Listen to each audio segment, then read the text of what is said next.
The year is 1968. And if you were sitting in a living room in Washington, D.C., you were being told a very specific story. The story was simple. We are winning. The enemy is collapsing. And the end is in sight. General William Westmoreland was on the news.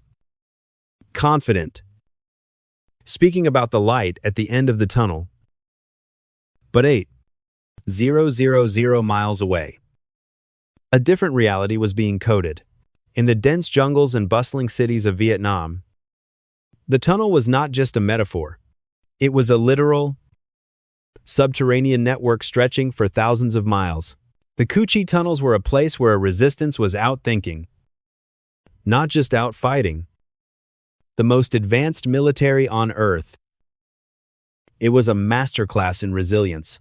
Welcome back to the Digital Sleuth. Usually, we are dissecting code or hunting down hackers in our cybercrime documentaries. But today, we are looking at the ultimate system breach. We are exploring the Vietnam War, not as a collection of dates, but as a warning about the limits of power, and a story about why might is a poor substitute for legitimacy. How did a global superpower, armed with the most advanced logistics and weaponry of the 20th century, to get trapped in a conflict it could neither win nor easily abandon?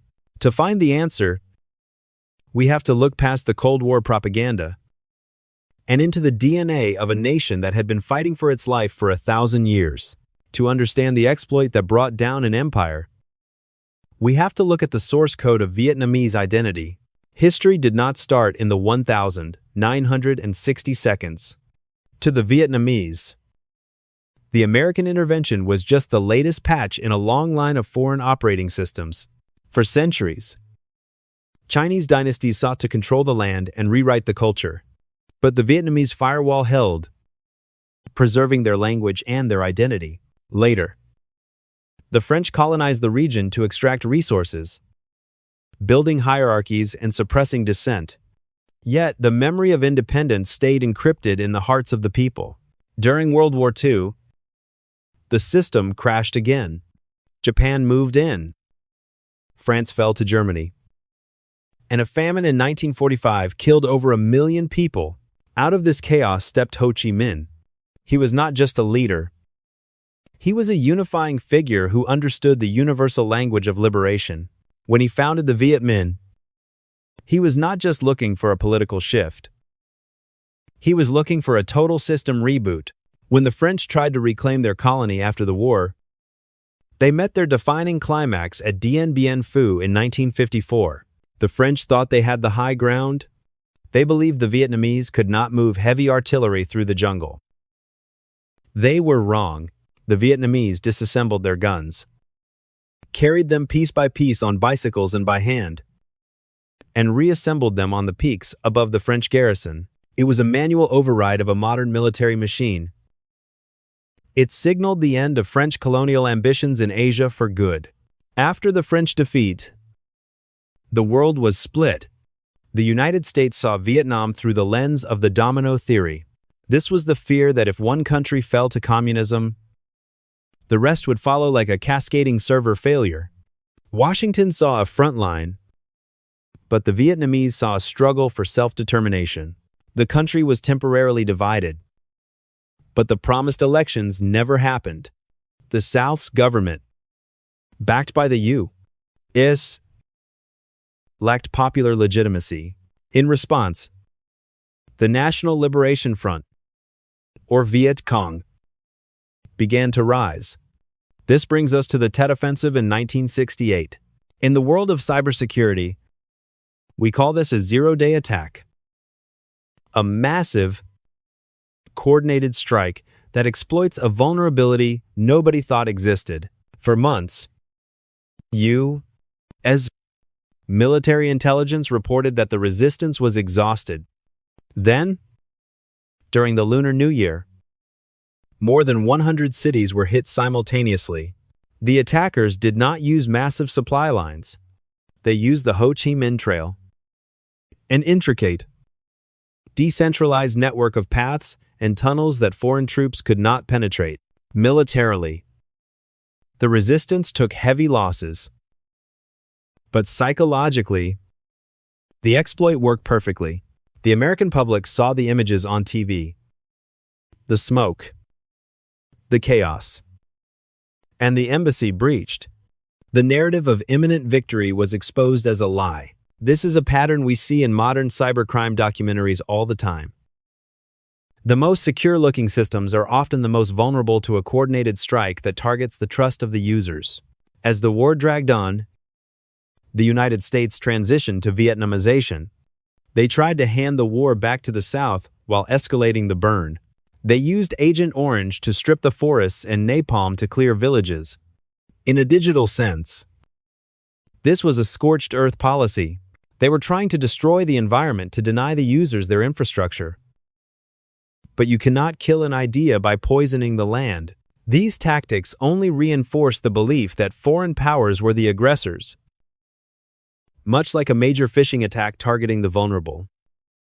These campaigns caused deep suffering, but failed to achieve stability. Back in the United States, the system was also failing. The 1,970 Kent State shootings showed that the war had come home, sparking a domestic conflict. Veterans were returning, speaking out about the moral injury of fighting a war without a clear purpose. This was a massive data leak for the government. The reality of the front lines was being shared directly with the public, bypassing official channels. The gap between rhetoric and lived experience became too wide to ignore. Finally, in April Omiya Noa Suta Shapta Zet Shishichinch, the end of file was reached. Resistance forces entered Saigon, and the South Vietnamese government collapsed. The helicopters on the embassy roof became the iconic image of a failed intervention. The country was finally unified, not by a global ideology, but by an internal desire to be whole. The Vietnam War is a living lesson. It teaches us that might is not a substitute for right, and that technology cannot solve a crisis of legitimacy. Whether it is a physical war or a digital one, the principles of defense and sovereignty remain the same. We must understand how to protect our own digital homeland. First, identify the fish. In the 60 seconds, it was state propaganda. Today, it is an email from a fake source. Always verify the narrative before you buy into it. Second, harden your infrastructure. Use multi-factor authentication. It is like having multiple checkpoints in a tunnel. Even if one is breached, the whole system is not lost. Third, recover from a breach. If you are compromised, isolate the threat immediately. Change passwords. Notify your institutions, and use offline backups. History shows us that the most dangerous hackers are not always looking for money. They are looking to manipulate the narrative through social engineering. The Vietnam War was, in many ways, the greatest social engineering failure in history. It proved that you cannot trick a population into accepting a future they did not choose. The story of Vietnam is a reminder that no empire is immune to failure when it stands against the will of a people who have decided to be free. I am the Digital Sleuth.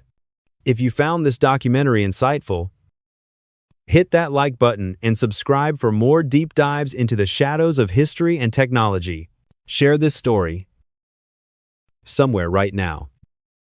Another people is fighting for the same dignity Vietnam fought for, and their victory may depend on whether the world remembers. Stay curious. Stay secure. I will see you in the next one.